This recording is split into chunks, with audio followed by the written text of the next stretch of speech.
Hi అందరికీ lotus design video నేను 2 days back upload చేస్తే కమెంట్ చేశారండి ఒక సబ్స్క్రైబరు. 0 సైజ్ చెమ్కీలు పెట్టే నీడిల్ నెంబర్ ఎంత అని అడిగారు. 4 వరుసల థ్రెడ్ ఎలా దూరుతుంది అనేసి అడిగారు. ఇది బెల్ కంపెనీ. సో అందులో 25 నీడిల్స్ వస్తాయి. 0 సైజు చెమ్కీస్ కానీ ట్యూబ్స్ కానీ అన్నీ దూరుతాయి. సైజ్ వచ్చేసి 12 నెంబర్ అండి. మీరు చూసారా, ఇది సిల్క్ థ్రెడ్ వచ్చేసి 4 వరుసలు ఎలా పెడుతున్నానో చూడండి.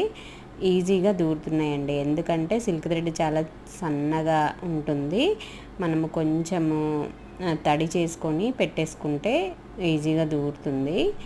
చూడండి, ఈ విధంగా దూర్చేసుకొని డబల్ చేసుకోవడమే. చేసుకొని 0 సైజ్ చెమ్కీస్ అవి వైట్వి, 0 సైజు పూసలు కానీ చెమ్కీస్ కానీ ట్యూబ్స్ కానీ అన్నిటికీ ఈజీగా దూరుతున్నాయి. మీకు ఏ డౌట్ అయితే క్లారిఫై అయింది అనుకుంటున్నాను. Thank you for watching.